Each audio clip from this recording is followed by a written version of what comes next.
Oke, selamat pagi teman-teman dari Henry semuanya. Kali ini gue akan bikin video soal bagaimana sih kita menentukan apakah kita benar-benar butuh mobil atau kita cuma pengen mobil. Nah, teman-teman banyak nih teman-teman yang mulai ngerasa, ih kayaknya saya butuh mobil deh, saya mau beli mobil deh. Nah, sebelum beli kalian please tonton ini dulu ya. Yang pertama yang kalian harus pastikan sebelum membeli mobil adalah kalian harus benar-benar mendefinisikan apakah kalian ini benar-benar butuh mobil atau hanya cuman pengen mobil aja gitu ya. Itu yang harus dibutuhkan karena itu dua hal yang berbeda. Ketika kalian butuh mobil itu akan berguna dan produktif menurut saya. Nah, kebutuhan mobil bisa beraneka ragam. Apakah mobil itu digunakan untuk produktif seperti misalnya mensupport usaha kalian ya, seperti kalian memiliki usaha yang mengharuskan memiliki mobil ya, itu oke banget. Nah, yang kedua butuh untuk keperluan keluarga. Nah, kalau butuhnya untuk keperluan keluarga, seberapa butuh kalian mobil itu? Kalian harus cek cost and benefitnya, seberapa sering mobil itu akan digunakan dan berapa besar cost yang akan kalian lihat gitu. Nah, yang atau lagi lain lagi kalau kalian bekerja, mobil itu untuk bekerja. Nah, menurut saya itu oke aja. Jadi kalian menggunakan mobil itu untuk memaksimalkan pekerjaan kalian. Seperti misalnya kalian harus ke kantor menggunakan mobil karena alasan jarak tempuh dan lokasi rumah kalian dengan kantor yang cukup jauh. Oke, itu masih oke. Yang penting kalian tidak membeli mobil karena cuman kepengen. Nah, yang kepengen itu yang berbahaya. Hanya kepengen mengimpress orang lain. Nah, saya pengen beli mobil supaya terlihat hebat, supaya terlihat saya mampu beli mobil. Nah, itu yang teman-teman harus hindari. Itu jebakan keinginan yang membuat kondisi ekonomi kalian mungkin akan jadi nggak baik nanti di kemudian hari.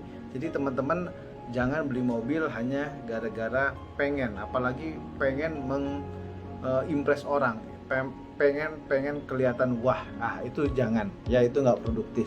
Nah, yang kedua, kalau kalian sudah definisikan bahwa kalian benar-benar butuh, yang kedua adalah kalian harus tahu mobil seperti apa yang kalian butuhkan ya. Seperti misalnya kalian bisa pertimbangkan jumlah keluarganya, terus penggunaan sehari-hari untuk apa. Misalnya kamu masih sendiri gitu ya, atau masih keluarga kecil dan memiliki misalnya jumlah keluarganya suami istri, kalian mungkin nggak butuh mobil yang terlalu besar gitu ya, terlalu MPV yang terlalu besar. Kalian boleh cari mobil city car which is harganya jauh lebih terjangkau gitu ya. Jadi beli mobil juga harus sesuaikan kebutuhan, kondisi jalannya kayak apa gitu. Jangan sampai misalnya kondisi jalannya juga nggak bagus, kalian beli mobil sedan, itu juga nggak cocok dan itu juga akan boros gitu, karena akan pasti banyak perawatan-perawatan yang di kemudian hari akan dikeluarkan kalau mobilnya nggak sesuai dengan kebutuhan. Oke, setelah udah tahu mobilnya apa, step ketiga yang kalian juga harus pertimbangkan adalah kemampuan. Nah, kemampuan kalian membelinya itu apa? Secara cash atau kredit. Kalau kalian udah punya cukup uang untuk membeli cash, misalnya kita contoh mobil yang kalian suka adalah tipe A gitu ya, mobil tipe A, dan kalian punya harganya 100 juta. Kalian punya tabungan misalnya udah 200 atau 300 juta. Itu bisa oke, nggak ada masalah. Kalian beli aja cash. Toh yang penting uang di tabungan cukup untuk dana darurat kalian sudah siapkan gitu ya.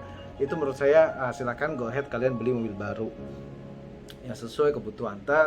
Kalau misalnya ternyata saya kayaknya nggak mampu kalau belinya secara cash, saya mampunya beli secara kredit. Nah, kita lihat dulu kredit berapa tahun ya. Kalian harus tentukan, kalian harus udah tahu mobilnya, kalian cari leasing atau finance company yang bisa memberikan kredit pembelian mobil ke kamu, baik itu mobil baru, mobil bekas. Tapi pesan saya, sebelum kamu ambil kredit, kalian harus tahu dulu jumlah DP-nya berapa, harga mobilnya berapa, terus tenornya jadi berapa. Beberapa komponen dalam kredit mobil adalah, yang pertama, biaya yang pertama kalian harus keluarkan ya.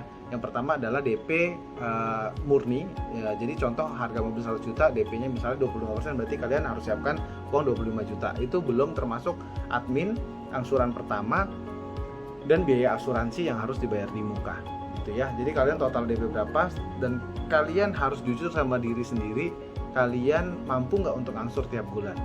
Itu yang penting, sehingga menghindari kalian nanti dapat masalah kredit macet gitu ya. Setelah 3. Nah, yang keempat, pastiin dulu nih setelah ngerasa mampu untuk nyicil, cicilannya bisa sustain nggak, karena tenornya nggak pendek gitu. Tenornya mungkin bisa ada yang 3 tahun, 4 tahun, 5 tahun, itu tergantung kebijaksanaan perusahaan pembiayaannya, multifinance, tergantung juga umur kendaraannya. Kalau kalian ngambil mobil bekas, kalau mobil baru biasanya bisa sampai 5 tahun atau 6 tahun. Nah, yang perlu dipastikan angsuran itu berjalan selama itu gitu, 4 tahun, selama tenor 4 tahun atau 5 tahun atau 3 tahun. Kalian harus memastikan bahwa sustainability sumber pembayarannya itu ada gitu. Jangan sampai maaf misalnya kerjaannya belum tetap, kalian udah berani ngambil mobil gitu. Nah, amit-amit setelah bulan ke-11, 12 ternyata nggak ada kerjaan. Nah, itu juga agak repot. Bisa menimbulkan kredit macet.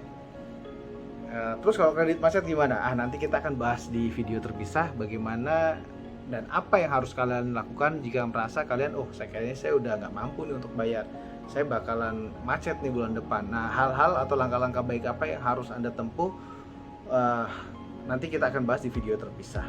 Oke? Jadi kurang lebih itu kita recap. Yang pertama adalah kalian harus mendefinisikan kebutuhan itu, butuh atau pengen. Kalau butuh, oke, lanjut.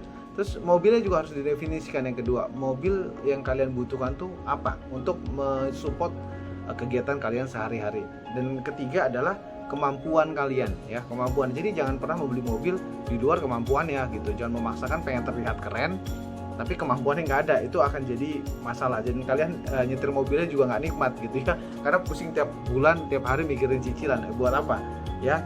Yang keempat, pastikan bahwa kalian punya income atau pemasukan yang stabil yang bisa mengcover angsuran. Dan perlu diingat lagi, jangan sampai angsuran itu memakan porsi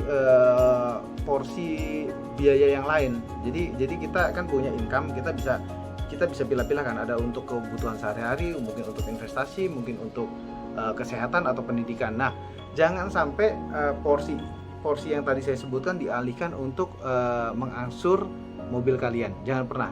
Jadi itu harus ada spare tersendiri yang kalian boleh untuk angsur supaya hidup kalian enjoy dan punya mobil juga enjoy. Karena ingat, mobil nggak cuman kalian pakai dan bayar angsuran tiap tiap hari ada kalian harus yang keluarkan adalah biaya bensin, biaya perawatan gitu ya, setiap 6 bulan sekali, dan mungkin suku cadang yang mungkin harus kalian ganti. Nah, itu juga harus kalian hitung supaya kalian tidak kaget atau tidak panik kalau ketika mobilnya rusak dan kalian nggak punya budget untuk servis.